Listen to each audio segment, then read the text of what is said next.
Bueno, efectivamente, el tema que se me propuso es filosofía, nación y fundamentalismos. Básicamente lo que yo voy a hacer aquí, bueno, la idea de fundamento, que es de donde procede la de fundamentalismo, pues es una de las ideas más complejas, yo diría yo, con las que yo me he enfrentado, ¿no? La idea de fundamento remueve, no es una idea exenta que se pueda entender por separado, porque arrastra con ella pues otras muchas ideas con las que está, vamos a decir así, entrelazada. Por ejemplo, la idea de causa, la idea de sustancia, la idea de relación, la idea de operación. Entonces son muchísimas cuestiones las que conlleva el análisis de la idea de fundamento. Yo lo que voy a tratar de hacer aquí hoy es sobre todo tratar de exponer algo así como la mecánica operativa, por decir así, cómo los fundamentos se transforman en fundamentalismos. Cómo se produce esa transformación y qué consecuencias se derivan de ella, y luego pues qué grandes fundamentalismos tenemos hoy en nuestro presente implantados, por qué causas están implantados, y luego ya si queda algo de tiempo pues a pesar de que, como ha dicho Ángel, mi escepticismo en el poder deshacerlos es total, pues por lo menos pues esbozar algunas líneas a través de las cuales pues podríamos tratar de ofrecerles resistencia, pero solo resistencia, porque realmente deshacerlos, es decir, tal es el modo como se hacen, que deshacerlos me resulta cada vez más imposible, y de ahí mi escepticismo, que no sería tanto un escepticismo del saber, sino del deshacer, que es justamente la función que creo que le corresponde desempeñar a la filosofía crítica. Filosofía crítica, en principio, no tiene nada que hacer. La filosofía no es un saber que tenga un campo propio, no es un saber que tenga un campo de operaciones propio, de manera que sus contenidos proceden de los campos de operaciones que ya están institucionalizados, de manera que no tiene un saber sustantivo, no tiene una sustancia de la que realimentarse a partir de sí misma, a no ser que entendamos esa sustancia como la sustancia de una razón pura que se va desplegando históricamente a través de las edades, ¿verdad?, por las que va madurando, ¿verdad? Entonces hay una edad antigua que todavía no ha madurado mucho, una edad media que ya empieza a madurar, ¿verdad?, y ya en la edad moderna la razón pura alcanza su estado adulto con Kant, ¿verdad? Y entonces pues ya tenemos ahí la sustancia histórica de la filosofía, porque claro, eso es metafísica pura, ¿verdad? Una razón pura que se está desplegando en el tiempo a través de las edades de su maduración, pues a mí lógicamente me parece un mito. Entonces la filosofía, como digo, no tiene un saber propio, y por tanto tampoco no tiene un saber propio positivo, vamos a decir así, no tiene un campo de operaciones, de manera que no tiene nada que hacer. Lo único que tiene que hacer es deshacer lo que se hace, lo que hacen los saberes positivos que tienen sus propios campos de operaciones ya institucionalizados, ¿verdad? Porque además la filosofía viene después de ellos, no antes. La filosofía no es la madre de las ciencias, ni de las técnicas, ni de la política, sino que es un producto ya de unas formas de organizarse políticamente que digamos la generan, la producen en determinadas condiciones. Bien, entonces, como digo, yo voy a tratar de explicar cómo se hacen estos fundamentalismos, es decir, cómo se produce la operación de transformar lo que podríamos llamar los fundamentos reales de partida en otros fundamentos que son los que van a aparecer, aquí es donde está lo de apariencia, son los que van a aparecer como los fundamentos de estos cuerpos de doctrina fundamentalistas. Entonces, aquí voy a tratar de explicar cómo se produce esta operación de transformación mediante la que los fundamentalismos se hacen.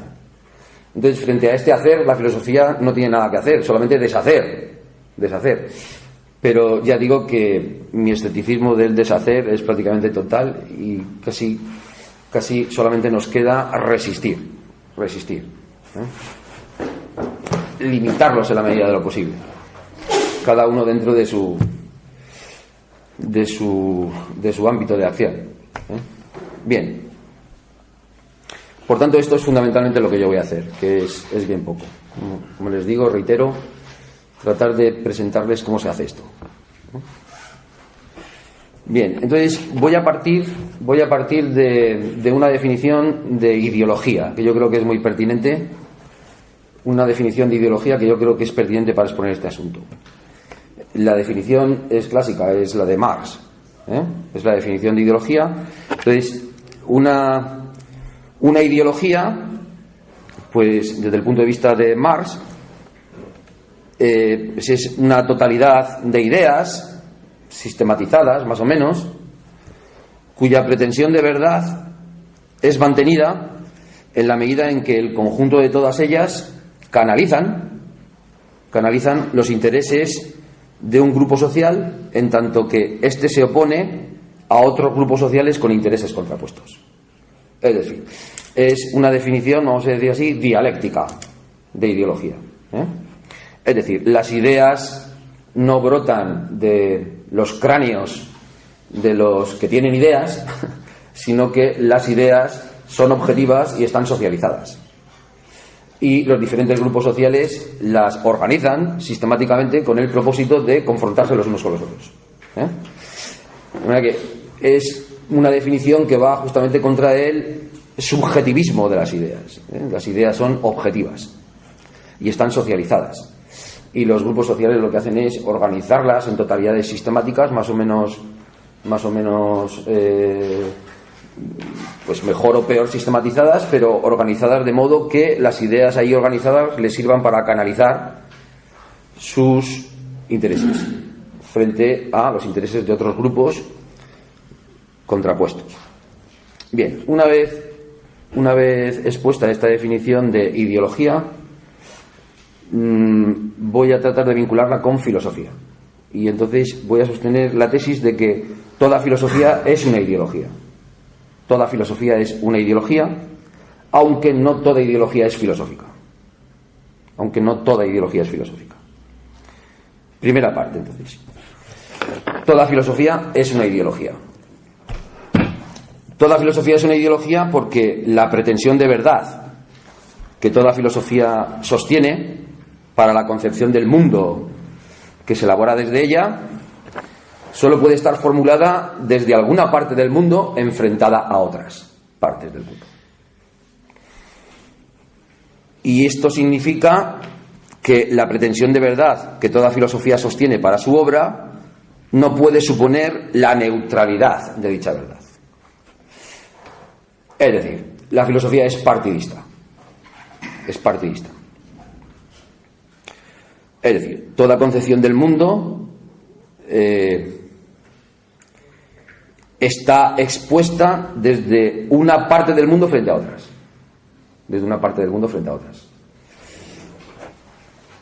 Por tanto, no puede la pretensión de verdad que se tenga para una filosofía no puede sostenerse suponiendo que esa verdad es neutral.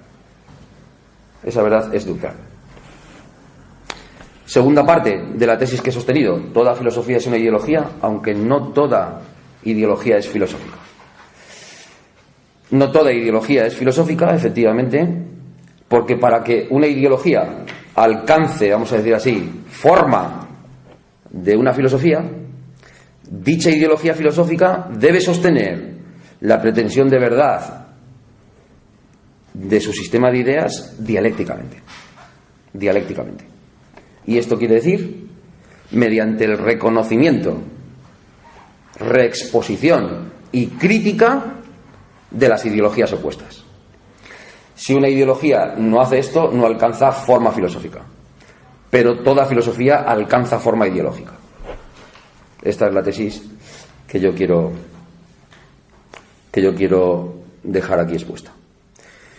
Entonces, hemos definido ideología y, a continuación, el vínculo entre ideología y filosofía, sosteniendo la tesis, reitero, de que toda filosofía es ideología, aunque no toda ideología es filosofía. Esto lo voy a enlazar inmediatamente con la cuestión del fundamentalismo. Evidentemente. Porque una ideología que ha alcanzado forma filosófica se transforma en un fundamentalismo cuando neutraliza las críticas que recibe procedente de otras ideologías filosóficas, protegiendo su pretensión de verdad mediante una armadura dogmática, cuya función es la de preservar en su integridad dicha verdad. En el proceso de su transformación en un fundamentalismo, la ideología filosófica de referencia, la que sea, luego hablaremos de algunas de ellas, como digo, en el proceso de su transformación en un fundamentalismo, la ideología filosófica de referencia asimilará los contenidos de aquellos mitos, ¿verdad? Porque en principio no hay por qué suponer que las ideologías son mitos, pero en este proceso de transformación asimilará mitos, podemos decir, que están ya rondando, y los incorporará. Y asimilará sus contenidos oscurantistas y confusionarios, que le permitirán realizar el compactado de esa armadura dogmática, con la que a partir de ese momento se va a ofrecer acción causal de resistencia. Esto me importa subrayarlo. Acción causal de resistencia ante la influencia de cualquier idea que pudiera desintegrar el cuerpo doctrinal protegido por ella. De manera que de lo que se trata es de que no toda filosofía es ideología, aunque no toda ideología es filosófica, pero una ideología filosófica se puede transformar en fundamentalismo. Y en esta transformación lo que ocurre es que el cuerpo, el sistema originario, vamos a decir, el contenido originario del sistema de ideas se transforma porque se lo dota, vamos a decir así, de una armadura metálica, un casco, celada, ¿verdad? Y esto es lo que a partir de ahora va a ser el fundamento, que no es el fundamento, es el fundamentalismo, puesto que los fundamentos, como vamos a ver, están en otro sitio. Entonces se trata de ver esta transformación de los fundamentos reales en otros fundamentos que no son los reales, pero que a partir de ese momento se van a convertir en el fundamentalismo. Bien, entonces la pregunta es: ¿qué ha ocurrido en esta transformación de una ideología filosófica en un cuerpo de doctrina lógico-fundamentalista? ¿Qué es lo que ha ocurrido? Voy a exponer qué es lo que ha ocurrido para que se vea de forma más limpia la transformación. Pues lo que ha ocurrido es que, y ahora voy a distinguir entre fundamentos materiales y fundamentos formales. Lo que ha ocurrido es que los fundamentos materiales del origen o génesis, los fundamentos materiales de la génesis, vamos a llamar histórica, los fundamentos materiales del origen histórico del contenido del sistema de ideas, vamos a decir así, originario, se han transformado en los fundamentos formales de la fuerza con la que se pretende obligar a que todo el mundo, de algún modo, conserve íntegramente la estructura lógica que se le da a esos contenidos para mantenerlos organizados. Digamos que los fundamentos materiales tienen que ver con la génesis de los contenidos y los fundamentos formales tienen que ver con la fuerza de obligar que esos contenidos tienen para mantenerse íntegros. De manera que se van a transmutar los fundamentos materiales en fundamentos formales.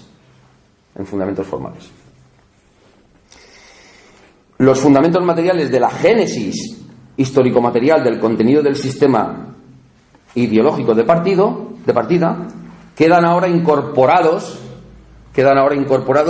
a los fundamentos formales de una estructura lógica, ¿verdad?, cuya función es precisamente la de vaciar de contenido histórico-material a las ideas organizadas lógicamente en ella.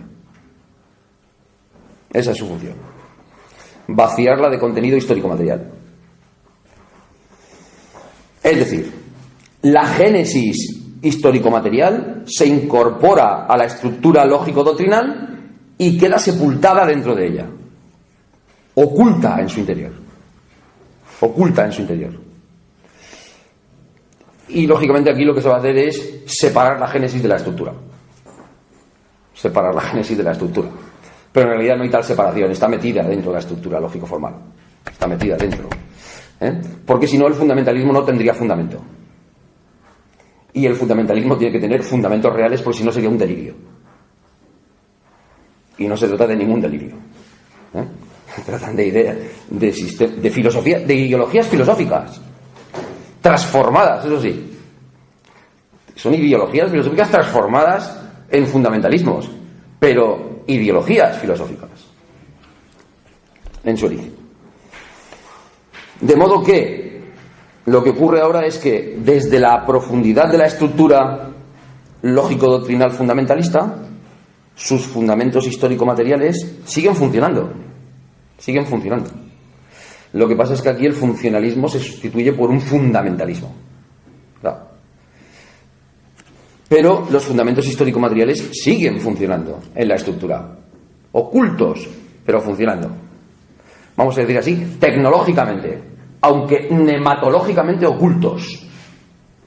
Aquí es muy importante distinguir, por tanto, dentro de los cuerpos de doctrina fundamentalistas hay que distinguir en su realidad institucional, pues hay que distinguir como dos momentos indisociables: el momento tecnológico y el momento nematológico. De manera que tecnológicamente los fundamentos materiales siguen funcionando, pero funcionan envueltos nematológicamente en ideologías que de algún modo hacen que esos fundamentos sigan funcionando sin que se vean en qué consisten, cuál es su realidad. Entonces, como digo, desde la profundidad de la estructura lógico-doctrinal fundamentalista, sus fundamentos histórico-materiales siguen funcionando, y además siguen funcionando, y este yo creo que es la idea importante, siguen funcionando como el contenido del que los fundamentos lógico-formales del cuerpo doctrinal están extrayendo continuamente la energía que necesitan para seguir manteniendo vigente la validez de su fuerza de obligar.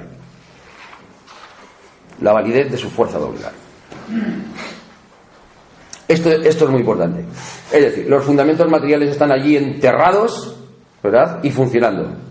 Pero de su funcionamiento no se da ni nadie cuenta, ¿verdad?, porque están envueltos en ideologías que vacían de contenido el asunto. De manera que si tú le preguntas a alguien, pues qué sé yo, por ejemplo, ¿qué es la religión?, pues en lugar de decirte que es meterte en un templo, ¿verdad?, ponerte allí a escuchar, ponerte luego en la fila a comerte una torta, etcétera, etcétera, pues dirá, es el vínculo del hombre con Dios. Es el vínculo del hombre con Dios. Es decir, cuando te preguntan qué es la religión, no das una definición que vaya al momento tecnológico, que es donde están funcionando los fundamentos histórico-materiales, sino que te vas al momento nematológico y entonces defines la esencia. Es el vínculo del hombre con Dios, ¿verdad? Pero cago, esa esencia, si alguien me puede decir en qué consiste ese vínculo, yo no lo sé. Entonces la religión será otra cosa, pero no eso. O la democracia, lo mismo, ¿verdad? ¿Qué es la democracia? Hombre, pues la democracia, pues te vas al momento tecnológico y ves allí los fundamentos histórico-materiales funcionando. Pues es escuchar por televisión a los políticos de turno, estar al tanto de lo que dicen, si puedes de vez en cuando leerte un programa electoral a ver qué te ofrecen, pues el día que toca ir y meter el voto en la urna, ¿verdad? Pues saber que hay un sistema para recontar los votos, en qué consiste la mecánica de ese sistema, etcétera, etcétera. Pero en lugar de decir que la democracia es todo esto, que además es común o cogenérico con otros sistemas políticos, ¿verdad? Donde también hay oradores que están allí lanzando soflamas, también hay elecciones, ¿verdad? Etcétera. Entonces, en lugar de decir esto, que es cogenérico con otros sistemas políticos, se dice lo esencial de la democracia: el gobierno del pueblo. Y ya está todo dicho. Y así sucesivamente. Entonces, como digo, aquí es donde está la cuestión, porque no podemos dar por supuesto que los fundamentos formales o los fundamentos puramente formales que están ahora organizando el cuerpo de doctrina después de su transformación fundamentalista están flotando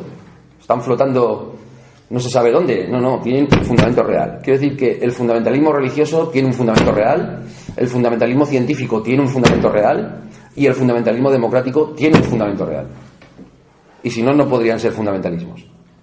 Quiero decir que son ideologías filosóficas con mucho peso. Son ideologías filosóficas con mucho peso. Quiero decir, mucho peso.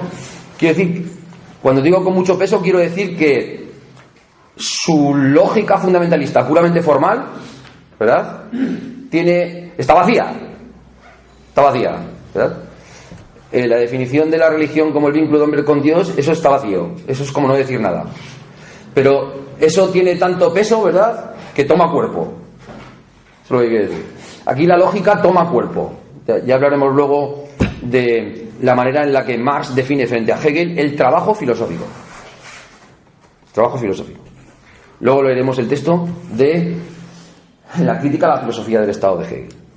Y trataré de vincular esta definición de trabajo filosófico con Platón.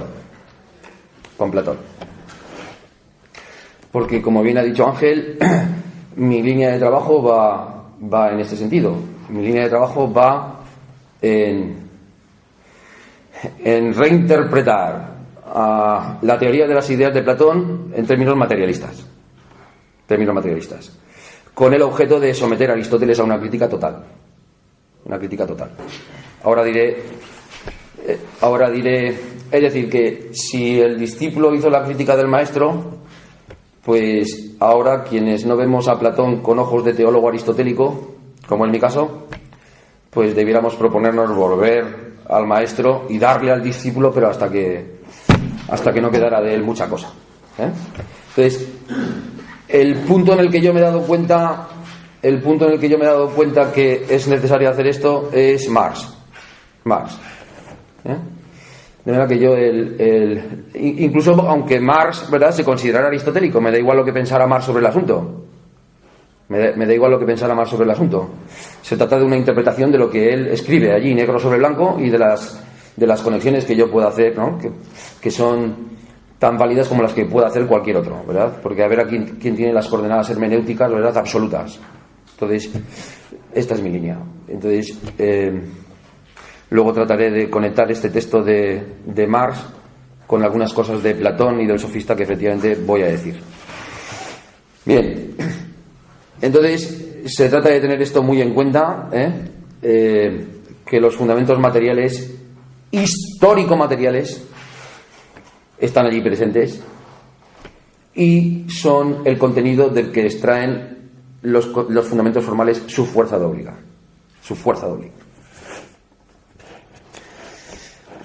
Por tanto, lo que quiero decir es que no se trata simplemente de sacerdotes maliciosos que estén engañando con mala fe al pueblo, ni de políticos maliciosos que tampoco estén allí engañando con mala fe, con ideas enteramente gratuitas, etc. No. Si eso tiene implantación en el presente, Es decir, si son ideologías filosóficas transformadas en fundamentalismos, pero inmersas en nuestro presente, es porque tienen fundamentos reales en ese presente. No pueden ser ideas que vengan flotando, ¿verdad? Y que podamos analizar a través de una historia de las mentalidades o cosas por el estilo. Eso hay que analizar desde el punto de vista de un materialismo histórico de las ideas, una historicidad de las ideas y de los fundamentos y de las causas histórico-materiales, de la lógica, que esto es lo que debe interesar, como veremos luego, al trabajo filosófico, ¿eh? Pero bueno, no quiero adelantarme a lo que diré luego.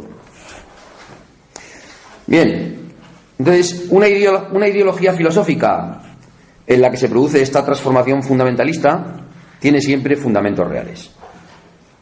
Esto quiero dejarlo asentado y luego si quieren lo discutimos, pero esta es la tesis que yo voy a sostener aquí. Y estos fundamentos reales no tienen por qué estar vinculados, atención, esto también creo que es un matiz importante, no tienen por qué estar vinculados necesariamente a conductas reprobables, valoradas socialmente desde algún coeficiente de aversión, por ejemplo, la intolerancia o el terrorismo. Nadie puede decir que el fundamentalismo científico es terrorista. Entonces, no confundamos el término fundamentalismo es decir, no lo contagiemos con lo que se nos aparece en televisión, porque en televisión se nos aparece hoy fundamentalismo asociado al terrorismo islámico y al yihadismo. Pero claro, ese contagio de la idea de fundamentalismo como cuerpo doctrinal estructurado con la idea, digamos, posicional de una conducta reprobable, ese contagio no nos permitiría precisamente regresar a la esencia de los fundamentalismos. Es decir, si ponemos la esencia de los fundamentalismos en estas conductas reprobables que van siempre cargadas con un coeficiente de aversión, inmediatamente nos imposibilitamos la posibilidad de neutralizar los fundamentalismos, de neutralizarlos, porque justamente en su transformación lo que han hecho de ellos ha sido neutralizar ese tipo de conductas al vamos a decir así, envolver la pretensión de verdad que quieren para su sistema doctrinal, ¿verdad?, en una armadura que resista cualquier crítica, ¿verdad?, precisamente para presentar esa verdad como neutral, por la que nadie tiene que tomar partido. Es decir, nadie tendrá que tomar partido por ello, ¿verdad?, para estar envuelto por ello. Simplemente estará envuelto por ello. Vamos a decir así, por su funcionalismo. Un funcionalismo que tiene un fundamento real. Y por tanto, que un fundamentalismo científico no se sostiene a base de conductas terroristas de los científicos. Y un fundamentalismo religioso, como pueda ser el fundamentalismo teológico, cristiano, católico, protestante, no se mantiene tampoco con conducta terrorista. Aunque, bueno, en el origen, ¿verdad?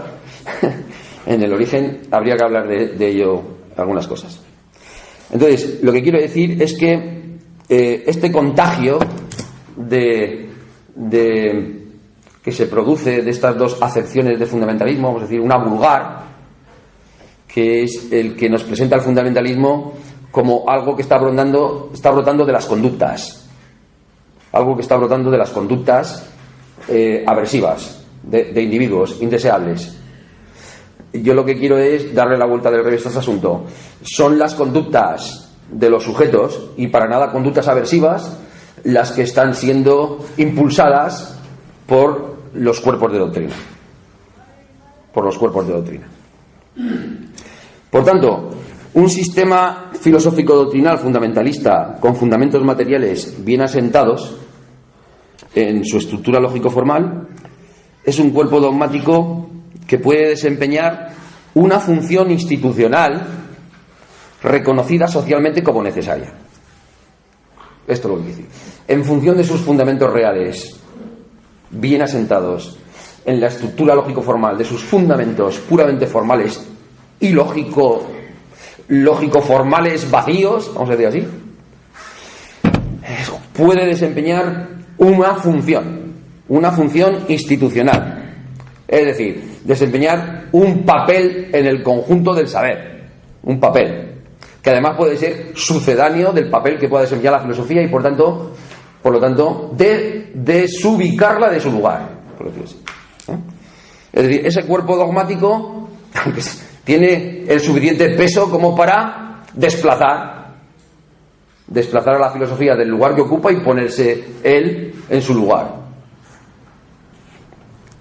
Por tanto, puede desempeñar una función institucional reconocida socialmente incluso como necesaria, sin necesidad de que su fuerza de obligar tenga que recurrir para ello al terrorismo o a la intolerancia.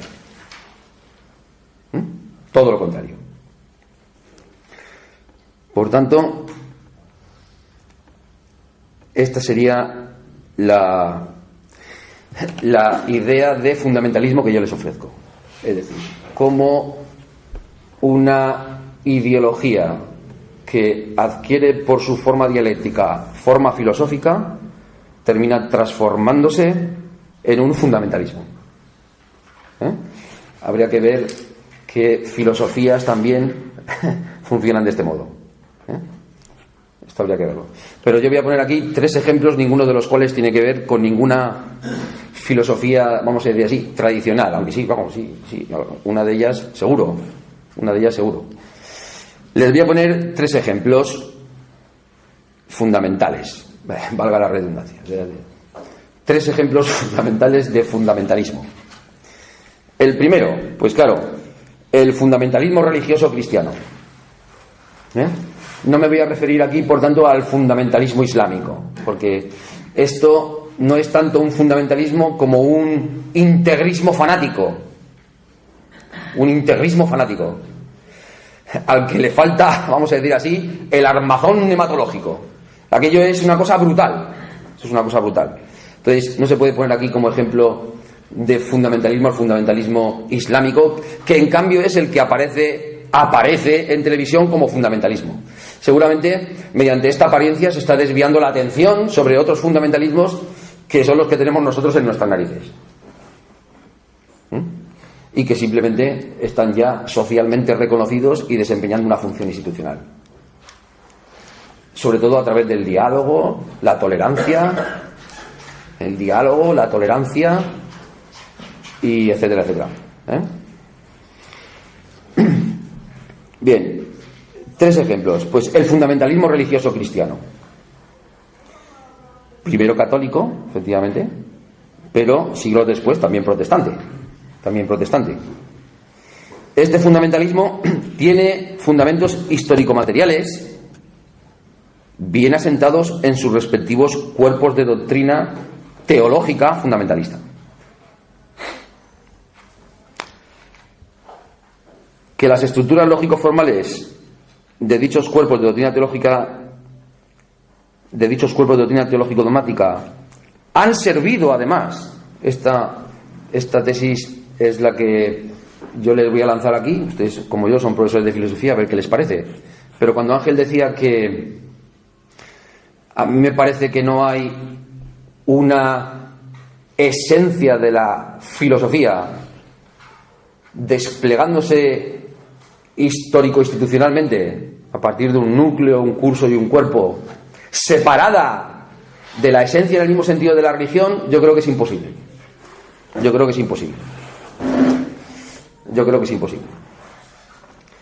Entender, es decir, la filosofía no tiene una esencia diferenciada de la esencia de la religión. No hay manera, creo yo, de cortar la codeterminación entre estas dos cosas. No veo yo dónde se puede hacer el corte para ver con claridad el contorno de una esencia diferenciada del contorno de la otra. Entonces, el fundamentalismo religioso cristiano, primero católico y luego protestante,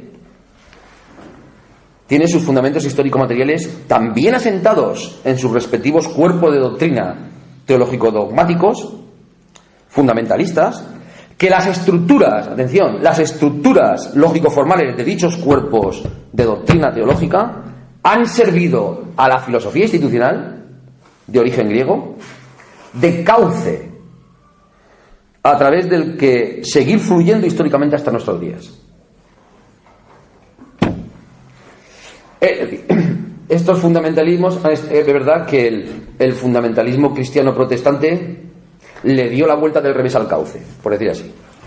Le dio la vuelta del revés al cauce. Pero no es más que una transformación idéntica del cauce.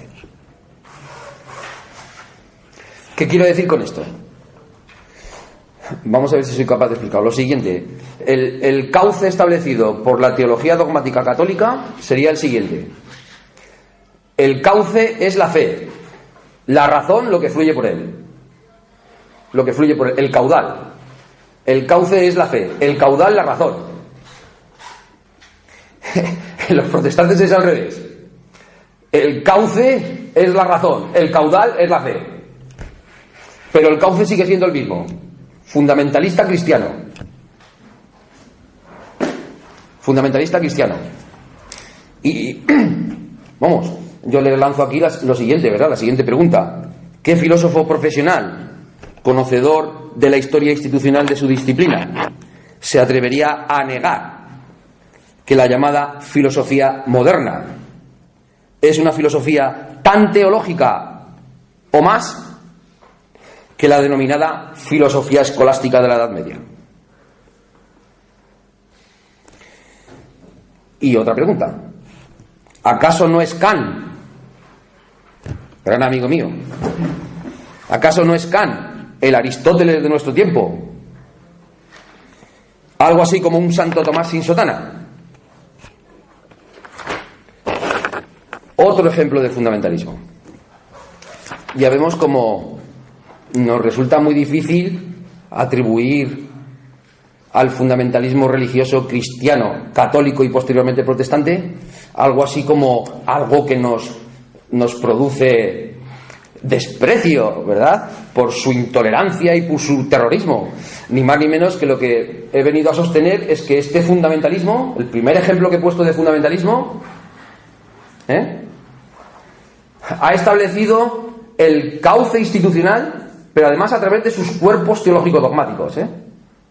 Ha establecido el cauce institucional a través del que se ha desarrollado toda la filosofía institucional, toda la filosofía occidental, vamos a decir así. Toda la filosofía, y además hasta nuestros días. De manera que ahí tenemos un fundamentalismo. Ahí tenemos un fundamentalismo. Le vamos a deshacer. ¿Y qué otro cauce institucionalizamos para que siga fluyendo la filosofía?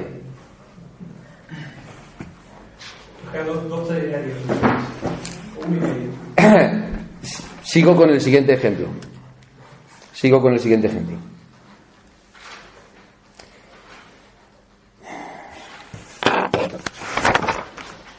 El fundamentalismo científico. El fundamentalismo científico, yo llamo aquí, también en los textos que ha citado Ángel, intercategorial, que se expande de forma imperialista. Me refiero fundamentalmente al fundamentalismo físico-químico, ¿verdad? Fundamentalismo físico-químico, o casi mejor dicho, físico-matemático, que organizan doctrinalmente, digamos, los físicos teóricos que se dedican a la cosmología física, sobre todo. Entonces, me refiero sobre todo a este fundamentalismo, porque luego habría que diferenciar otros tipos de fundamentalismos científicos, vamos a decir así, categoriales. Por ejemplo, hay un fundamentalismo bioquímico que trata de reducir todas las partes de la biología a bioquímica. Por ejemplo. Pero yo me refiero aquí a este fundamentalismo, bueno, lo que se llamó siempre clásicamente el imperialismo de la física. Entonces, el fundamentalismo científico intercategorial que se expande de forma imperialista a través de la cosmología física tiene fundamentos histórico-materiales también asentados en su cuerpo doctrinal fundamentalista, que su estructura lógico-formal sirve hoy de cauce sirve hoy de cauce. Es decir, que aquí la lógica, la pura lógica formal vacía, toma cuerpo y establece fundamentos. Establece fundamentos. Es decir, cauces, a través del que se institucionalizan en la enseñanza administrada por el Estado, asignaturas cuyos contenidos proporcionan a los alumnos una visión científica del mundo, cuya validez es socialmente reconocida como necesaria, sin que para ello los científicos tengan que estar haciendo actos terroristas que aterroricen a la población. Y entonces aquí pues les lanzo otra pregunta. ¿Qué filósofo profesional, conocedor de las filosofías de la ciencia que solemos exponer en clase, que por cierto, casi todas ellas están hechas por científicos profesionales en algún campo categorial, no valora positivamente en sus clases la función institucional crítica que la visión científica del mundo realiza contra la ya desfasada visión teológica del mundo?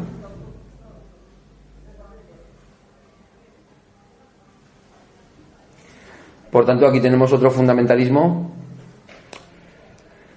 bien asentado, con fundamentos bien reales en la nación, en el cuerpo de la nación, funcionando.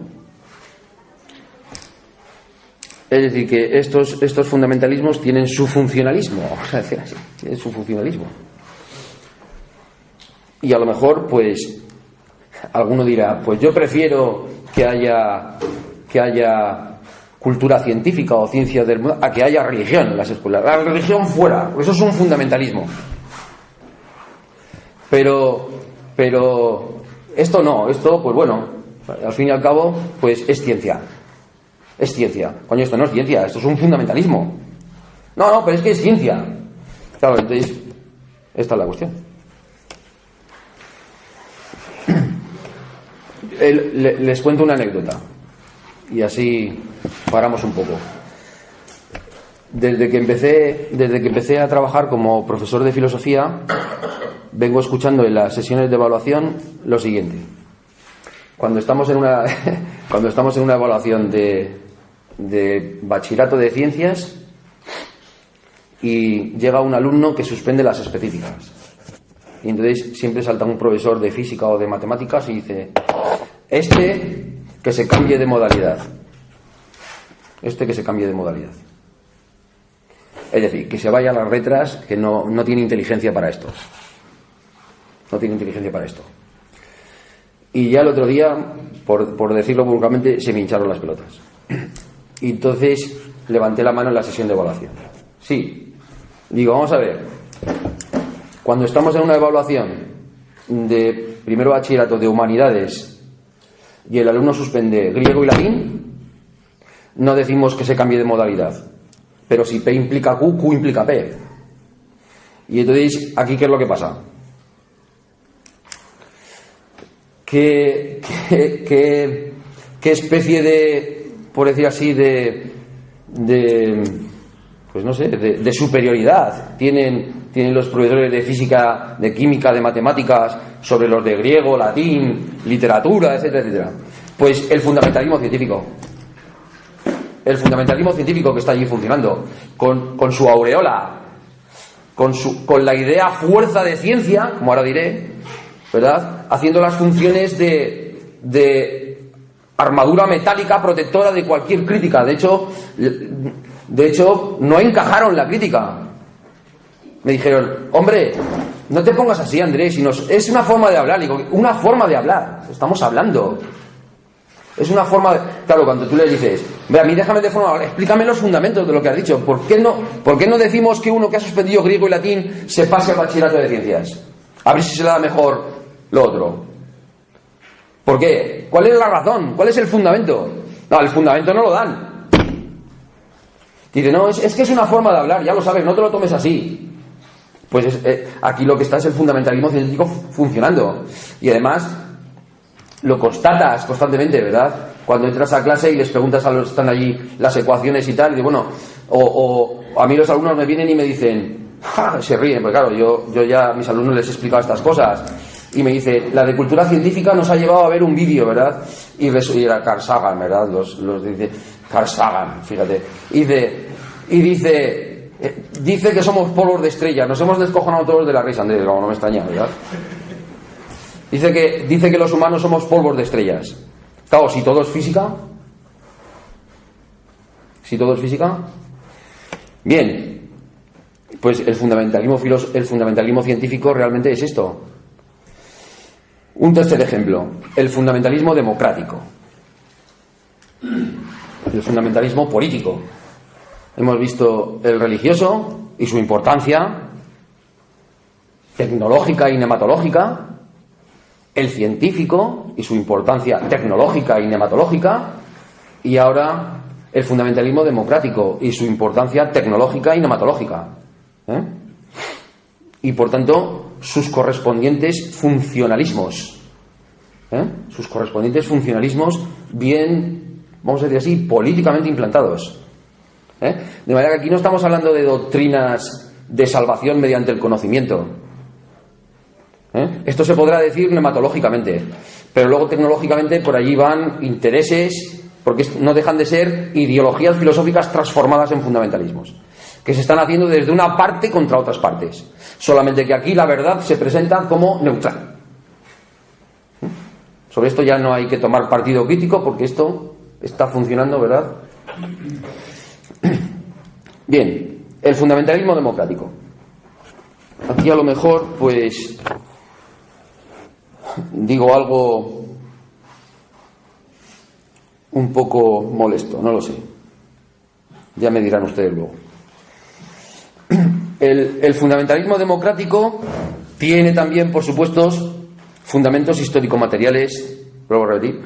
Luego, si quieren, en el debate, pues podemos hablar de cuáles son estos fundamentos histórico-materiales. Es decir, lógico-materiales. Porque esto de que una cosa es la historia y otra cosa es la lógica, aquí es donde está el problema. Aquí es donde está el problema. La lógica de las cosas tiene siempre una causa que la determina históricamente. El fundamentalismo democrático tiene fundamentos histórico-materiales también asentados nuevamente en su cuerpo doctrinal fundamentalista, que su estructura lógico-formal, ¿verdad?, por muy difusa que nos parezca, sirve hoy de cauce nuevamente a través del que se institucionalizan en la enseñanza administrada por el Estado asignaturas cuyos contenidos proporcionan a los alumnos los valores éticos, morales, políticos, jurídicos, si me apuran, estéticos, etcétera, que supuestamente emanan, ¿verdad?, como fuente originaria de la propia democracia. Emanan de la propia democracia. En tanto que, o concebida como, forma de organización política cuyo fundamento es el poder que ejerce el pueblo a través de sus representantes políticos. De verdad que, a ver qué libro de valores éticos o de educación para la ciudadanía o lo que ustedes quieren, no aparece la definición de democracia como el gobierno del pueblo.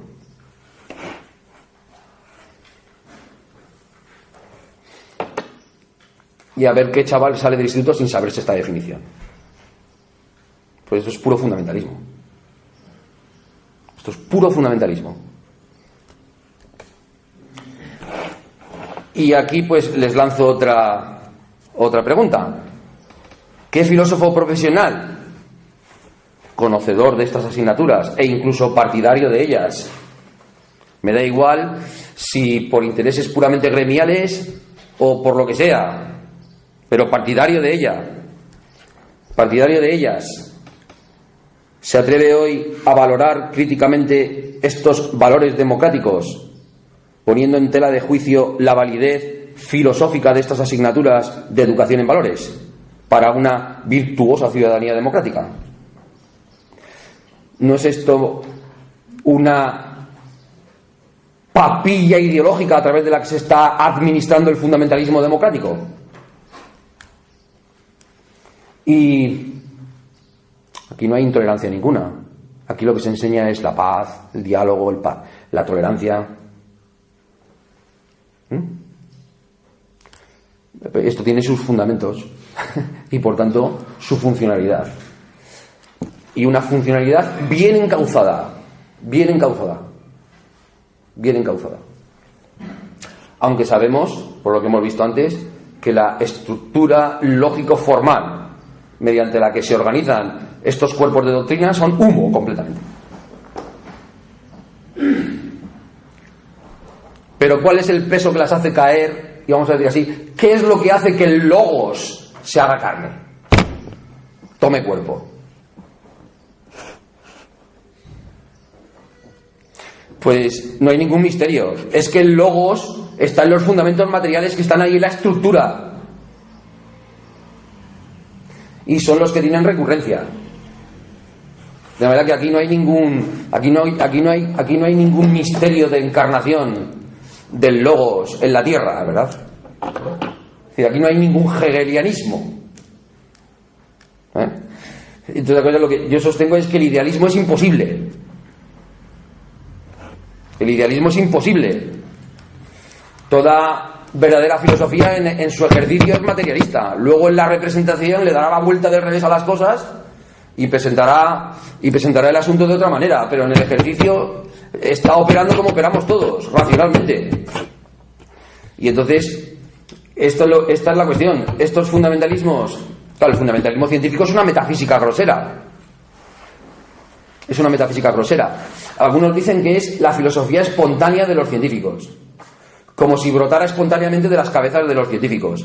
Yo lo que sostengo aquí es que no. Y que ese fundamentalismo científico es tan interno al cuerpo de las ciencias como las verdades científicas mismas. Y además está realimentando el proceso de la construcción de tales verdades.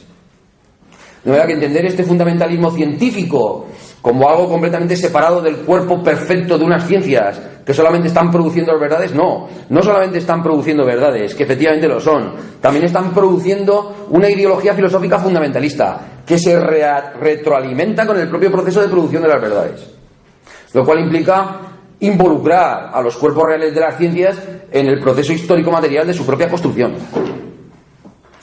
y tener que responder a la pregunta de cuál es la función que realiza la familia de las instituciones científicas dentro del espacio que abarca nuestro mundo. Porque claro, si pensamos que las ciencias son cuerpos perfectos de verdades que están penetrando en la realidad misma de la materia, ¿verdad? Pues metemos los cuerpos de las ciencias allí, ¿verdad? Como dicen algunos, en el tercer género de materialidad, ¿verdad? Ajenas al espacio y al tiempo. Y yo creo que a los cuerpos reales de las ciencias hay que ponerlos sobre la tierra, ¿verdad? Ver cómo se desarrollan histórico-materialmente como cualquier otro cuerpo institucional. Pero en fin, por decir esto, me he llevado algunas críticas. Bien, paso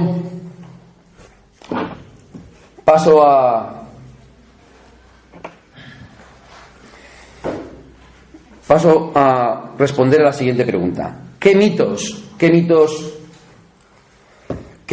oscurantistas y confusionarios están asimilando? Mitos incluso anteriores a su propia transformación fundamentalista. Mitos incluso anteriores a su propia transformación fundamentalista y por tanto que no se confunden con la ideología filosófica de la que brota el fundamentalismo, sino que el fundamentalismo, una vez que ha brotado de su transformación, ¿verdad?, los incorpora y asimila.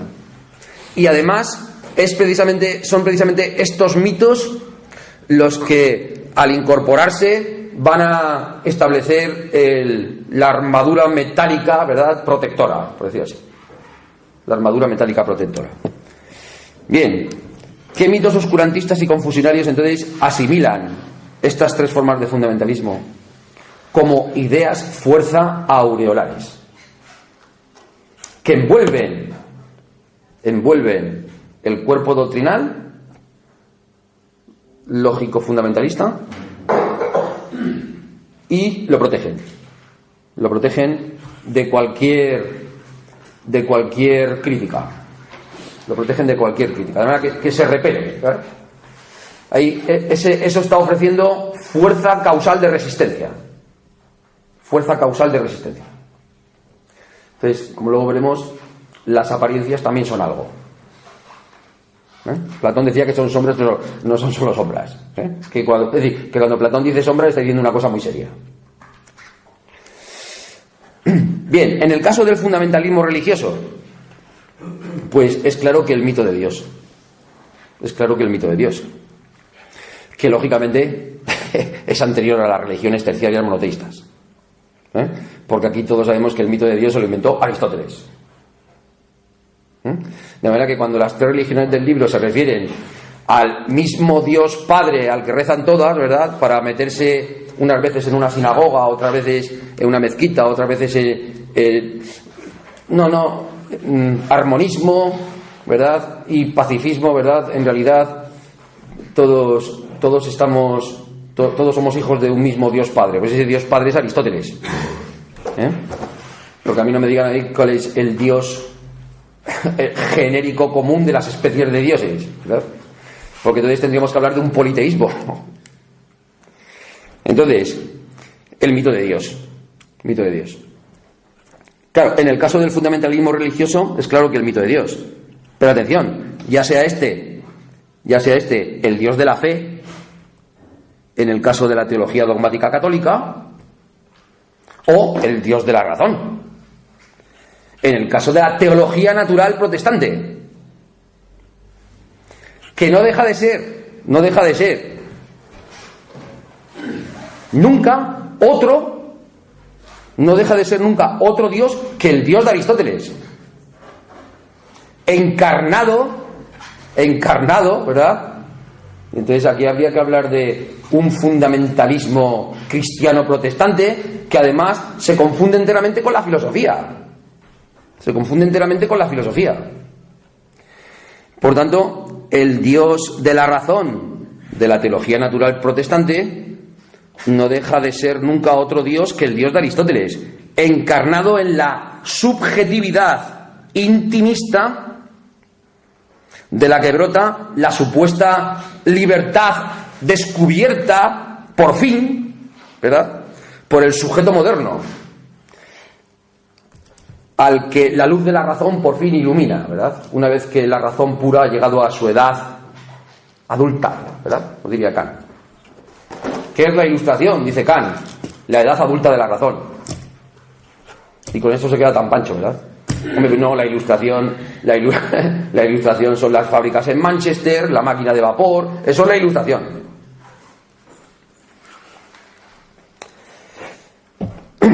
En el caso del fundamentalismo científico, evidentemente el mito de una ciencia unificada que progresa hacia el saber absoluto, apropiándose del saber que mantenía bajo su propiedad el Dios creador del mundo. De manera que aquí el fundamentalismo científico se involucra con el religioso, pero clarísimamente.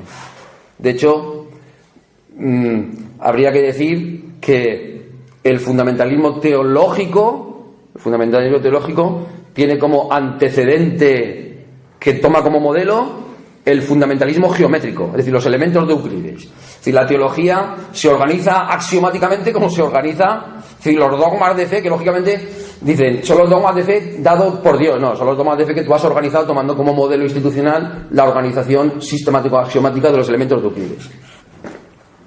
De manera que en el origen del fundamentalismo religioso hay un fundamentalismo científico.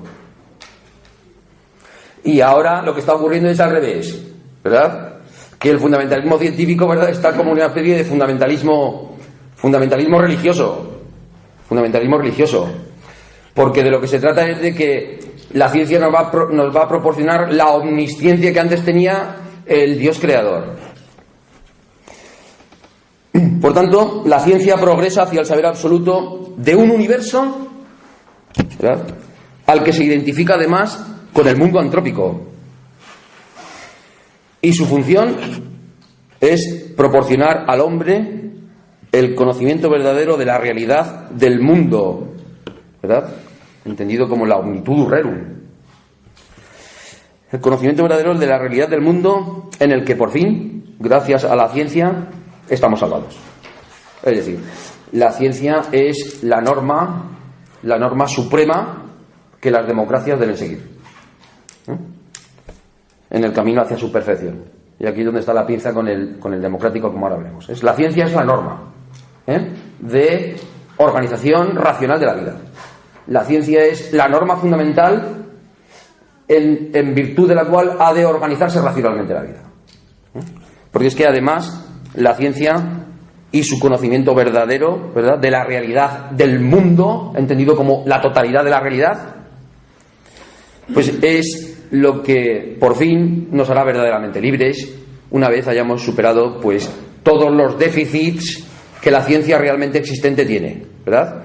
De manera que la ciencia realmente existente tiene déficits en la medida en que se la está entendiendo desde una ciencia futura, ¿verdad?, en la que se supone que la ciencia alcanza la perfección. Esta es la idea aureolar de ciencia.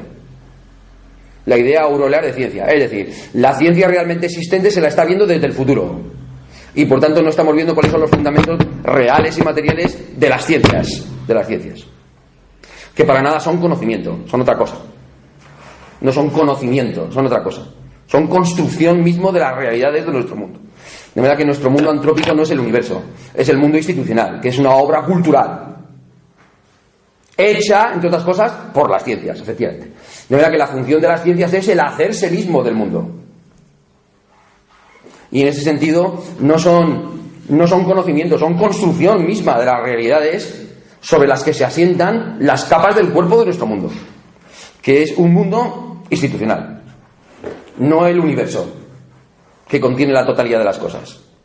Además, a escala del cuerpo del hombre, ¿verdad? De manera que utilizan el principio antrópico como sucedáneo de la tesis de Protágoras, ¿verdad? El hombre es la medida de todas las cosas. De manera que todas las variables físicas del universo están preprogramadas desde el principio del Big Bang para que finalmente aparezca la vida humana, ¿verdad?, sobre un planeta en el que va a aparecer un animal con un cerebro, ¿verdad?, que lo va a contener todo, ¿verdad? Aquí se junta, en el fundamentalismo científico está también el cerebrocentrismo, ¿verdad?, pero funcionando, pero a toda máquina. La ciencia es conocimiento. Cuando progrese nuestro cerebro, cuando el Estado nos dé 3 de calamares, cuando el Estado nos dé esto otro, cuando consigamos financiación para hacer esto otro, cuando el cerebro humano se haya evolucionado un poco más, porque ahora todavía no está suficientemente evolucionado. ¿Por qué? Porque no lo conocemos todavía. Y entonces ahora, para conocer el cerebro, pues neuros por todos lados, neuroética, neuropolítica, neuroreligión. Entonces las claves del universo están en el cerebro. Las claves del universo están en el cerebro. Esto es otro fundamentalismo científico que yo palpo todos los días en mi clase. Es decir, quitarles a los chavales la idea del cerebrocentrismo es total. Les tienes que decir que el cerebro no piensa, igual que el estómago no come. Piensas tú como sujeto corpóreo operatorio. Y además con las manos. Pues para quitarles a los chavales la idea, bueno, lo del cerebro-mente, ¿verdad? Lo del cerebro-mente es tremendo, ¿verdad? Lo del cerebro-mente en los libros de texto de filosofía es tremendo, ¿verdad? Entonces, ¿qué hay entre el cerebro y la mente? ¿Una conexión o una relación? Pues claro, si hay relación, resulta que los fenómenos neurofisiológicos del cerebro son fenómenos que contienen términos de una clase, y los fenómenos psicológicos de la mente se corresponden con términos que pertenecen a otra clase. Entonces, entre estas dos clases hay una relación.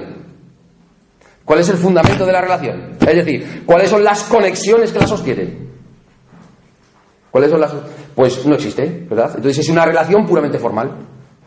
Es una relación puramente formal. Que lo mismo que decir que no es una relación. Y entonces, ¿qué hay? ¿Relación? No, si no la hay. ¿Qué hay? ¿Conexión? Tampoco. Entonces, ¿qué hay? Nada. Y entonces le dicen los alumnos, hombre, algo debe de haber, Andrés. Claro, una apariencia. Una apariencia que tienes ahí en el libro de texto y que la estás viendo. Y entonces, como yo no me dedique a triturar esta apariencia, tú no te vas a enterar del asunto. Entonces, ahí está funcionando también un funcionamiento científico, ¿verdad? En el cerebrocentrismo y en el mentalismo. Y entonces, cuesta mucho trabajo, ¿verdad?, llegar a un momento en el que en clase le preguntas a un alumno, fulanita de tal, ¿entre el cerebro y la mente hay relación o conexión? Entonces dice, ninguna de las dos cosas. Dice, hay relación, vale, entonces la relación se establece a través de unas conexiones en las que influye causalmente más el cerebro sobre la mente o viceversa, y entonces aparecen todas las teorías, ¿vale? Que se exponen en el libro de texto, ¿verdad? Pero ninguna teoría da el fundamento de la relación, es decir, las causas, y entonces eso está vacío, pero ¿es la nada? No, la nada no puede ser, porque la nada no existe. ¿Qué hay? Una estructura lógico-formal, dogmática y fundamentalista que tiene sus fundamentos y por tanto su fuerza de obligar. Y por tanto su funcionalidad institucional. Y por tanto un cauce a través del cual está llegando. Sin intolerancia, sin terrorismo, sin nada. Entonces, ¿aquí qué pasa?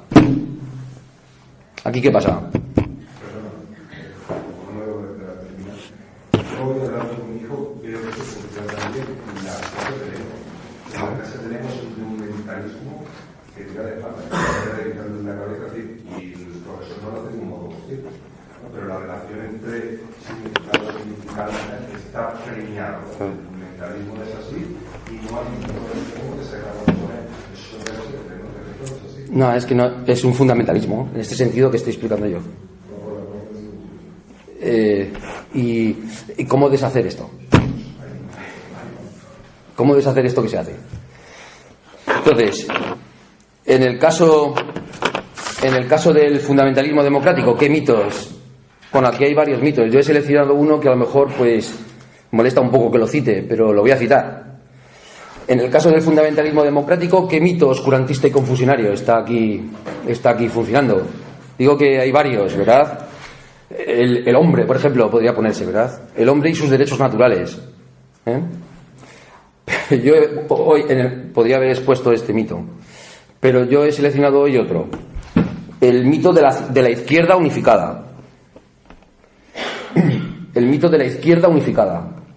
Es decir, el mito de la izquierda unificada que, con su acción revolucionaria contra el Estado absolutista del antiguo régimen, ha conseguido instaurar, pese a los obstáculos puestos en el camino por la derecha, un verdadero Estado de Derecho,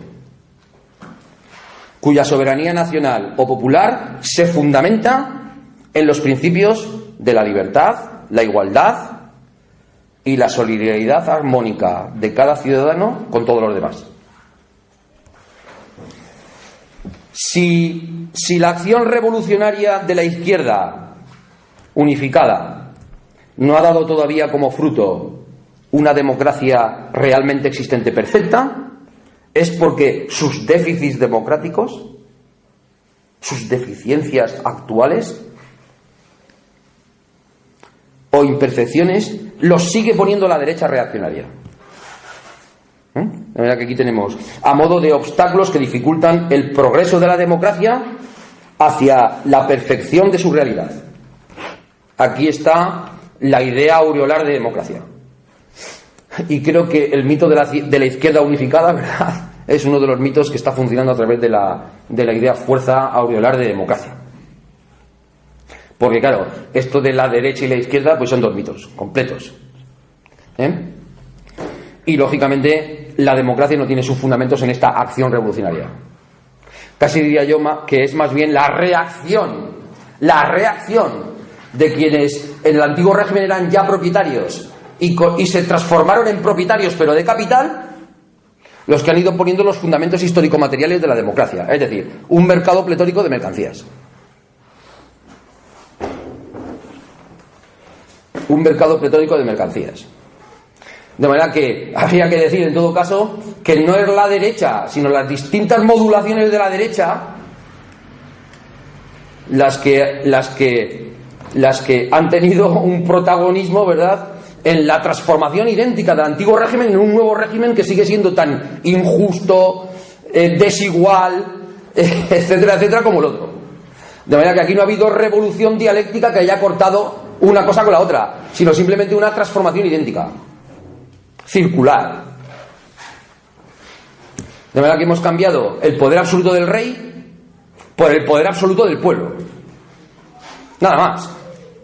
Es como lo de darle la vuelta del revés al cauce del que hablamos antes en el cristianismo. En el cristianismo católico, el cauce era la fe y el caudal que iba por él bien encauzada era la razón, ¿verdad? En el protestante se le da la vuelta al revés, transformación idéntica. Ahora es el cauce de la razón, pura, ¿verdad? Y por tanto, por ese cauce fluye el caudal de la verdadera fe, la verdadera fe cristiana que quería Lutero, ¿verdad? Que es la fe del que se vincula en su intimidad con Dios directamente leyendo el libro sagrado, ¿verdad? Sin tener que escuchar a curas, terroristas e intolerantes, ¿verdad? Entonces resulta que hemos cambiado un fundamentalismo cristiano por otro que no es más que su transformación idéntica. Y aquí habría que decir, ¿verdad?, el papel que ha desempeñado en el desarrollo del capitalismo, como ya dijo, no ya Max Weber, sino Karl Marx en el Capital, el cristianismo protestante. Y habría que ver los capítulos de donde Marx expone la acumulación originaria de capital, ¿verdad?, lo que hacía el imperio inglés.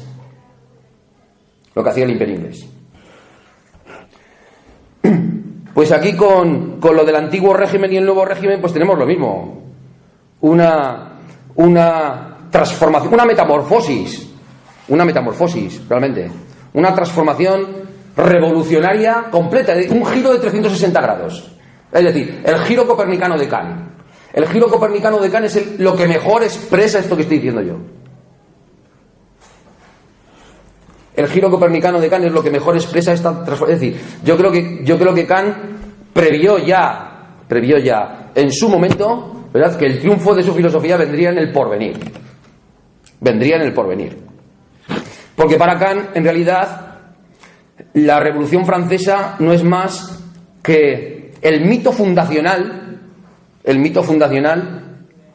que va a seguir desarrollándose mediante la instauración de la razón pura, ¿verdad? Que es un poco una cosa de fe, es una cosa de tener fe el hecho de que ha habido verdaderamente una revolución. Realmente las cosas van a seguir siendo mucho más idénticas a como eran antes de lo que creemos. Esto es lo que yo creo que pensaba Kant.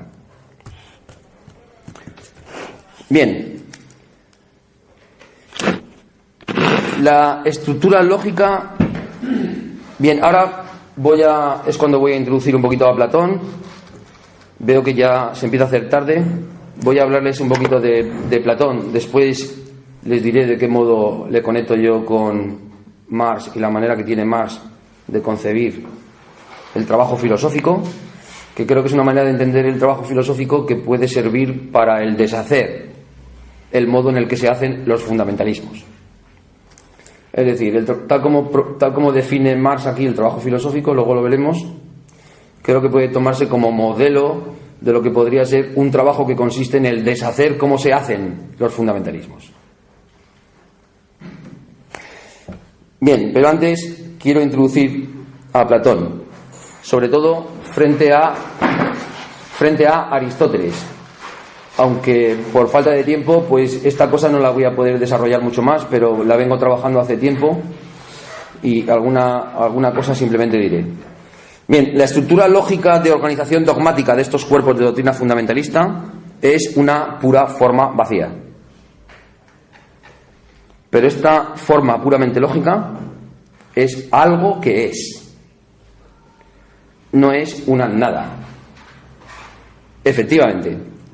No es lo que es realmente verdadero, pero sí es una verdadera apariencia de lo que es realmente verdadero, aunque sea una apariencia falaz, precisamente por su fuerza o capacidad para dificultar o obstaculizar el acceso a la verdadera realidad que oculta. Esta verdadera apariencia falaz contiene fuerza para configurar la ausencia de lo que es verdaderamente real al darle forma a su propia presencia. Es decir, es una verdadera apariencia falaz configurativa de la ausencia de lo que está y actúa en la forma de manifestarse, en la forma de presentarse. Su presencia es la ausencia de lo que es y actúa en ella, como contenido del que extrae la fuerza que obliga a reconocerla como lo que no es. Es decir, como lo verdaderamente real, que es lo que no es. Platón, en este sentido, porque lo que acabo de decirles lo saco de Platón, del Sofista. Platón nos enseña en el Sofista, por cierto, aunque no quiero detenerme más para ir rápido, pero un inciso. Yo creo que esta es la obra que debiéramos leer con los chavales en el instituto de Platón. Porque, en fin, yo creo que aquí Platón está fundando el materialismo filosófico. Así, directamente. El materialismo de las ideas. Aquí está criticando a los atomistas y a los amigos de las ideas, precisamente porque los amigos de las ideas hipostasían las formas y las desvinculan de los cuerpos y por tanto de las operaciones que hacemos con ellos. Está criticando los mitos que enseñan los fundamentalistas científicos, es decir, los geómetras que tienen concepción del mundo, que son los metafísicos, milesios, los jónicos, los itálicos, las musas que nos cuentan mitos. Está criticando el acosmismo parmenídeo, ¿verdad? Etcétera, etcétera. Esta obra de Platón yo creo que contiene prácticamente todo lo que se puede enseñar en filosofía, ¿verdad? Pero en fin, yo la releo siempre, pero me resulta muy difícil pensar que pueda llegar a ponerse como lectura obligatoria en un curso de filosofía de bachillerato. Bien, Platón, nos enseña en el Sofista que el no ser es imposible. Esta es la crítica que también está haciendo al atomismo. El vacío es imposible. Tiene que ser algo. El vacío es lo que no es físico, ¿verdad? Pero entonces no es nada, es algo. Tiene que ser algo. Entonces, Platón en el Sofista nos enseña que el no ser, es decir, la nada, es imposible. Y que lo que es siempre lo que es de tal clase, porque al mismo tiempo no es de tal otra clase, diferente. Es decir, nos enseña además que con independencia de la clase a la que pertenece lo que es, ser es siempre dinamis, dice Platón. Es decir, capacidad, potencia de actuar y reaccionar, potencia de actuar y resistir, la acción de otra cosa que es. De otra cosa que es. Nos enseña por último, bueno, tengo aquí el Sofista, os puedo leer el fragmento. Dice: digo que todo lo que posee una cierta capacidad por naturaleza, de la clase que sea, ya sea de actuar sobre cualquier otra cosa, ya de padecer incluso lo más ínfimo por parte de lo más insignificante, aunque solo sea una sola vez, todo eso realmente es. Propongo pues establecer esta definición: que las cosas que son no son ninguna otra cosa que capacidad. Que capacidad, es decir, potencia, dinamis. Dice aquí, traducimos el término dinamis por capacidad, porque se trata, como se acaba de explicar, de una cualidad que posee tanto valor activo como pasivo. Es decir, es capacidad de actuar y resistir. Es capacidad de actuar y resistir la acción de otra cosa. De manera que nada que es subsistente, que es lo que es el ser de Aristóteles. La sustancia. En Platón no hay sustancia. En Platón lo que es de esta o de esta otra clase, lo que implica haber hecho operación de su enclasamiento por parte de los sujetos que la hacen.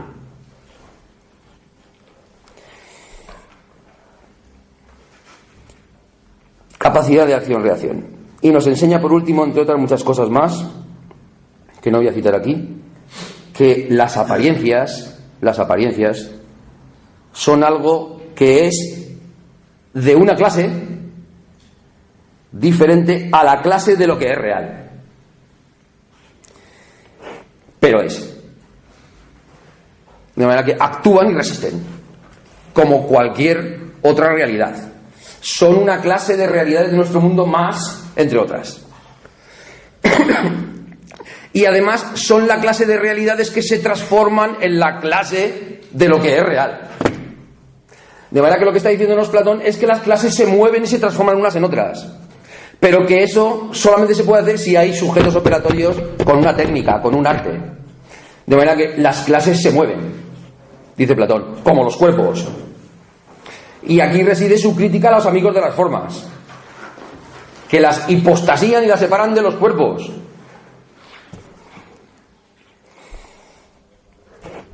Por tanto, las apariencias son algo que es de una clase diferente a la clase de lo que es real. Y se precisa de una técnica sucedánea de la dialéctica, para operar la transformación de una clase en la otra. Y esta técnica es la técnica del sofista. Es la técnica del sofista productor de imágenes. El sofista, además, dice Platón, de innoble linaje. Dice Platón que se parece al filósofo que maneja el arte de la dialéctica, es decir, maneja el arte de ver cómo verdaderamente unas clases se transforman en otras mediante la técnica de la división, ¿verdad? Bien hecha, técnica que allí Platón está ejercitando precisamente para darle caza a ese sofista. Entonces, yo creo que nada mejor como este diálogo para enseñar a los chiquillos que la crítica es clasificar. Y que aquí lo que está haciendo Platón es clasificar dialécticamente. Hasta darle caza, ¿verdad?, al técnico en operar la transformación de la clase de lo que es real en la clase de lo que es aparente. Como digo, el sofista de innoble linaje, que se parece al filósofo, dice Platón, tanto como un depredador lobo salvaje se parece a un dócil perro domesticado amigo de los hombres. De manera que Platón no escribió un tercer diálogo titulado El filósofo, pero es que prácticamente entre el político y el sofista se puede ver bien qué es lo que entiende Platón por el filósofo. Realmente el filósofo es un sofista de noble linaje. Y ahí Platón se está refiriendo efectivamente a Sócrates.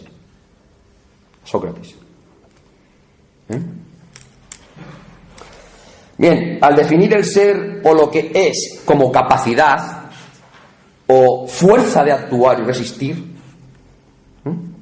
Platón nos estaba dando el fundamento material de lo que es. El fundamento material de lo que es. Es decir, las causas por las que las cosas son cosas de esta o de esta otra clase. Estas causas requieren de operaciones. Por eso les dije al principio que la idea de fundamento va vinculada a la idea de causa, a la idea de operación, a la idea de conexión, a la idea de relación. Pero acuérdense de lo que dije antes de la relación cerebro-mente y de los fundamentos que hay que dar para sostenerla.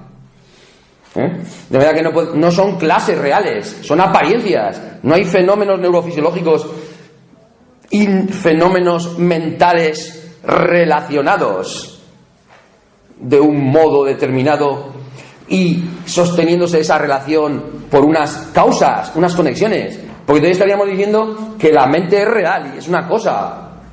Pero la mente no es una cosa, es un sistema de operaciones que además no las hace el cerebro, las hacemos nosotros con las manos. Entonces, la mente no es una cosa, es un sistema de operaciones con cosas. Podemos decir que está fuera en los propios objetos que tienen ya los conceptos incorporados, en la medida en que son los conceptos que se refieren al cómo se hace la cosa.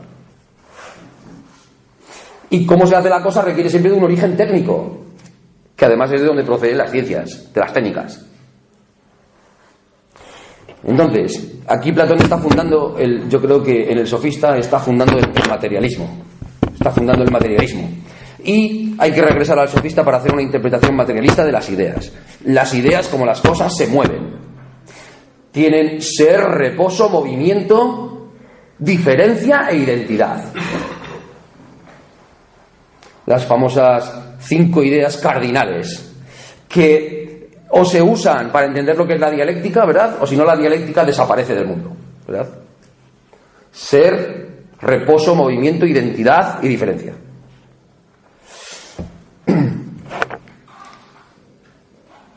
Al hacer esto, lo que Platón nos está diciendo es que a la técnica dialéctica no le interesa la lógica de las cosas. Pues las cosas pueden ser apariencias falaces, imágenes de las cosas reales. Lo que le interesa a la técnica dialéctica es la causa material de la lógica de las cosas.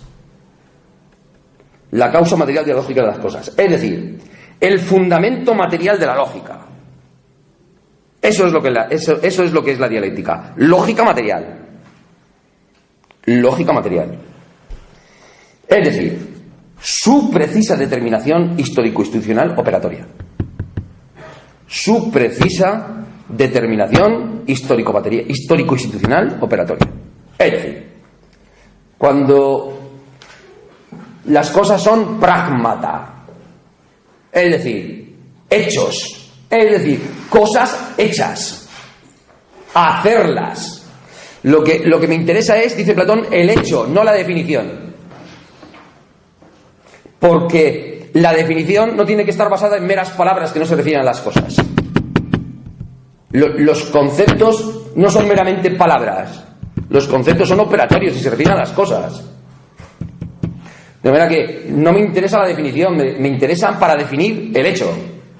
Porque las cosas son pragmata. De hecho, lo que hacen el sofista es inmediatamente dividir todas las técnicas en 2 grandes géneros: productivas y adquisitivas. Y luego al final, para cazar al sofista, mete la distinción entre artes productivas humanas y divinas. Y lo que viene a decirnos es: tú eres en realidad un hechicero que te estás transformando de hombre en Dios. Y tratan de ofrecernos un discurso sobre la totalidad de las cosas, ¿verdad? Como si el mundo fuera la totalidad de las cosas. El mundo solamente es la totalidad de las cosas que nosotros hacemos.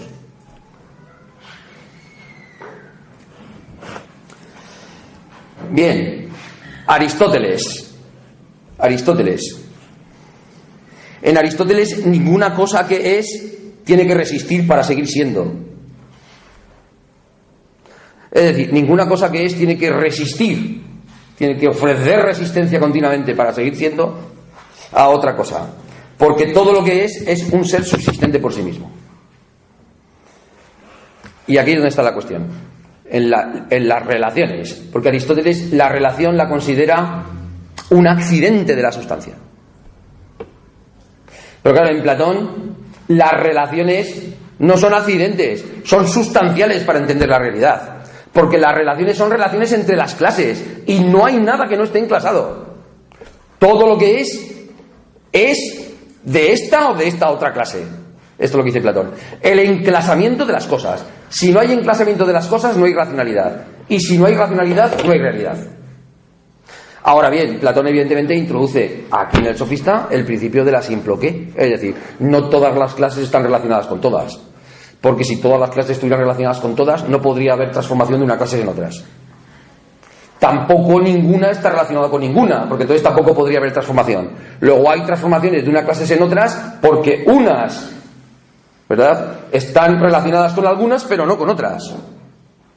De manera que la dialéctica consiste en ver cómo se están produciendo las transformaciones de unas clases en otras, si la hay, si hay reposo, si hay movimiento, por dónde cortar, etcétera. Pero las clases son reales y son las ideas mismas, que están objetivadas en las propias operaciones que estamos llevando a cabo. Y por tanto no existen en ningún mundo celeste donde estén las ideas, ¿verdad?, lloviéndonos de allí, ¿verdad?, cayendo de un mundo supraceleste, ¿verdad?, como el mundo supralunar en el que Aristóteles pone allí a los astros, ¿verdad? El mundo de las ideas de Platón en realidad es uno de los géneros de materialidad del mundo realmente existente. Las formas. Pero luego no hay formas sin operaciones. Y no hay operaciones sin cuerpos. Luego los cuerpos, las operaciones y las relaciones, los cuerpos y sus conexiones, las operaciones que realizamos con esos cuerpos y las relaciones que se establecen en el mundo cuando los enclasamos, ¿verdad? Son, vamos a decir así, los 3 géneros de materialidad, que están ya en Platón.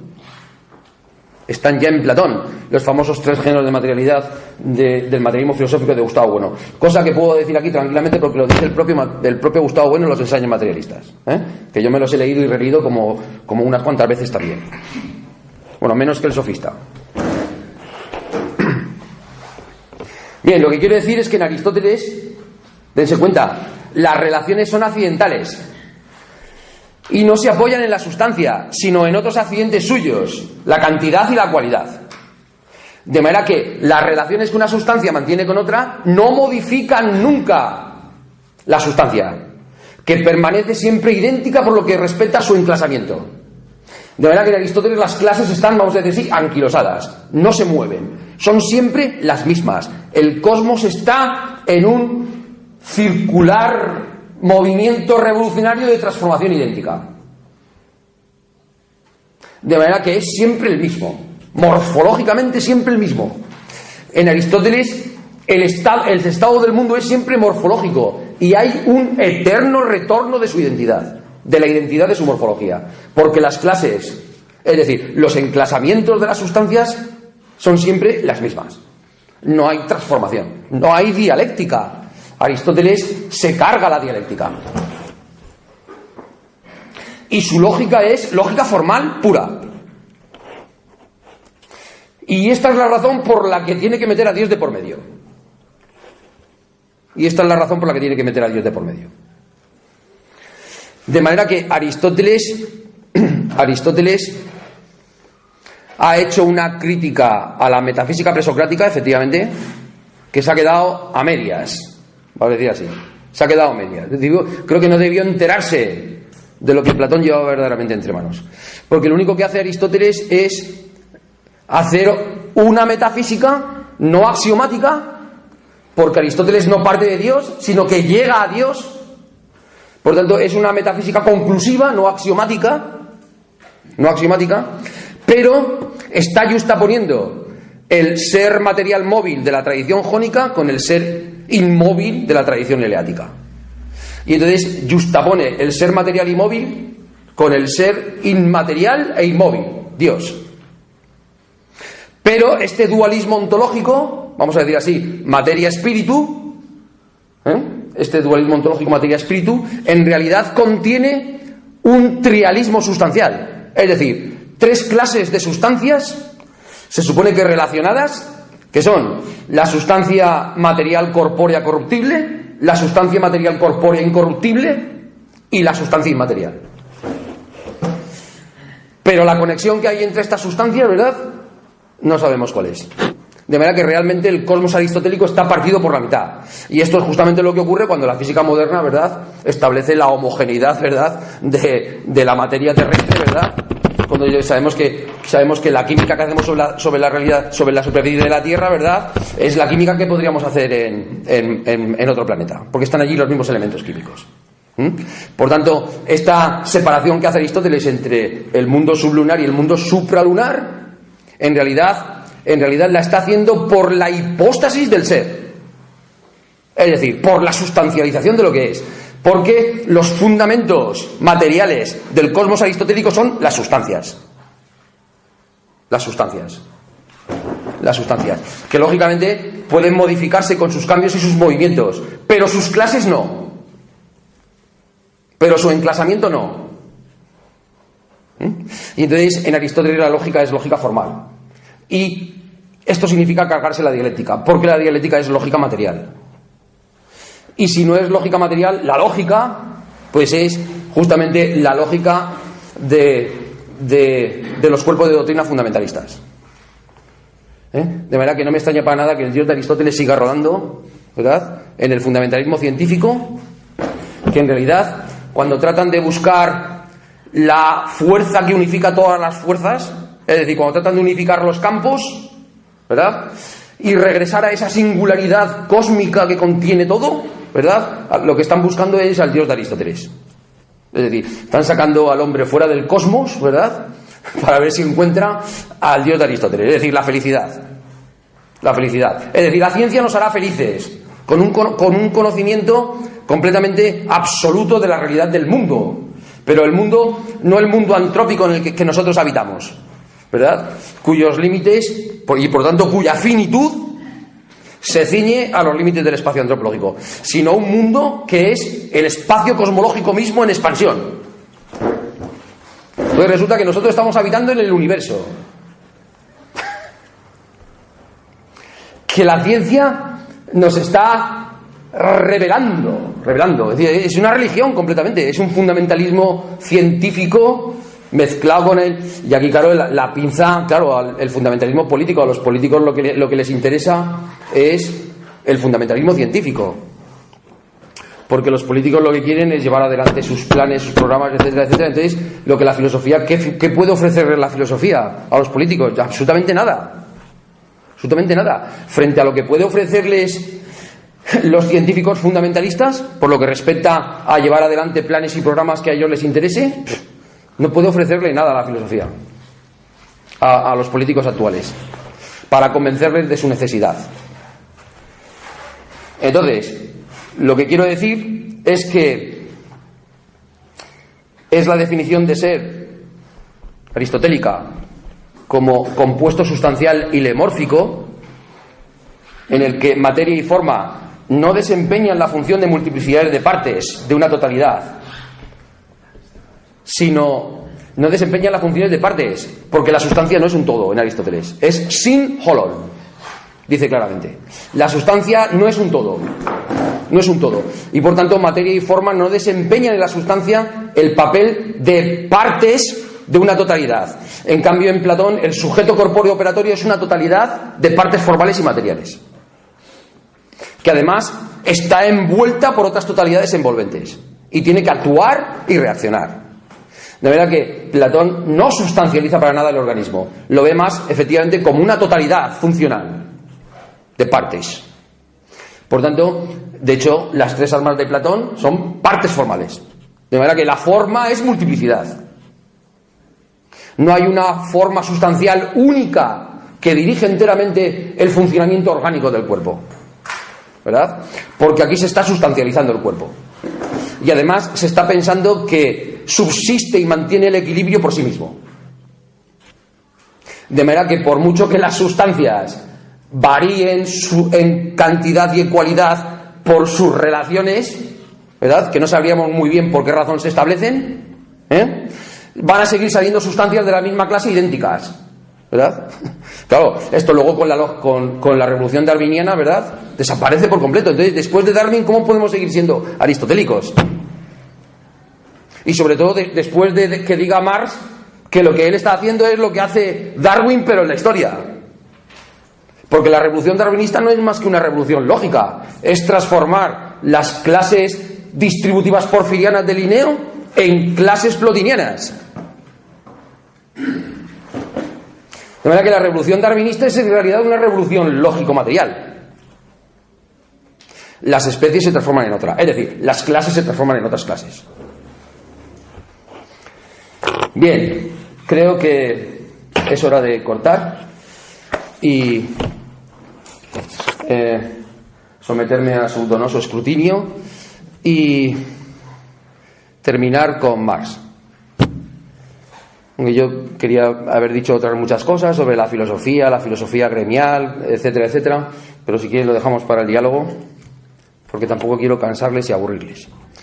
Marx, en la crítica a la filosofía de Estado de Hegel.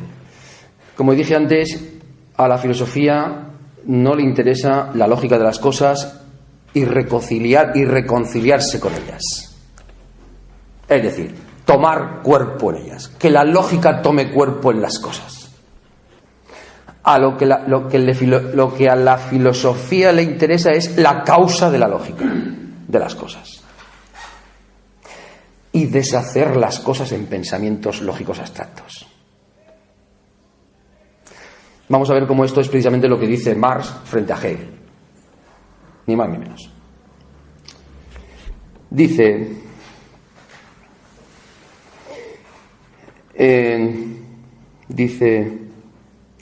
el contenido concreto, la particularidad real, se presenta como algo formal.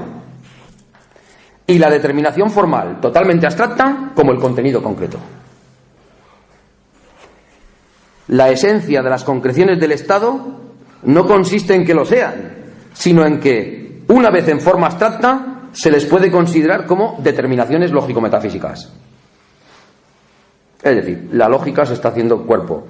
Es decir, la lógica de las cosas, que no es más que la lógica que está poniendo a las cosas, en la medida en que es pura forma, lógicamente tiene que tomar contenido en las cosas mismas, tomar cuerpo en ellas, porque efectivamente sus fundamentos materiales están ahí, como dije antes en la transformación fundamentalista. Sus fundamentos materiales están en las cosas. Están en las cosas. Luego, es trampa, dice Marx, ¿verdad? Es trampa, dice Marx, decir que las cosas son realizaciones concretas del logos, porque ya estás poniendo el logos desde el principio, como lógica de las cosas. Entonces dice Marx, lo que verdaderamente interesa a Hegel, porque lo que está criticando aquí es la filosofía del derecho, dice, lo que verdaderamente interesa a Hegel, por lo que veo, no es la filosofía del derecho, sino la lógica. Y dice Marx, esta es la frase que yo quiero subrayar y termino, se lo prometo. El trabajo filosófico no consiste en que el pensamiento tome cuerpo en concreciones políticas.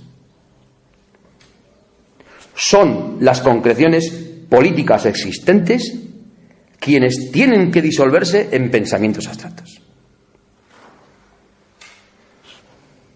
No es la lógica de las cosas, sino la causa de la lógica, lo específicamente filosófico.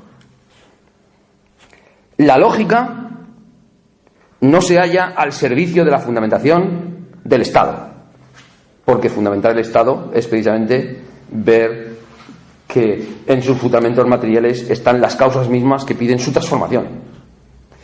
Entonces dice, la lógica no se halla al servicio de la fundamentación del Estado. Es el Estado realmente existente. Es decir, es la lógica de las cosas políticas realmente existente quien sirve para fundamentar la lógica. El trabajo filosófico no consiste en que el pensamiento tome cuerpo en concreciones políticas. Son las concreciones políticas existentes quienes tienen que disolverse en pensamientos abstractos. Aquí el trabajo filosófico es deshacer. Aquí el trabajo filosófico es deshacer. La filosofía no tiene que hacer nada, tiene que deshacer. Y ya el Marx joven deshizo en este libro la filosofía del derecho de Hegel. Pues nada más. Quedo enteramente a su disposición.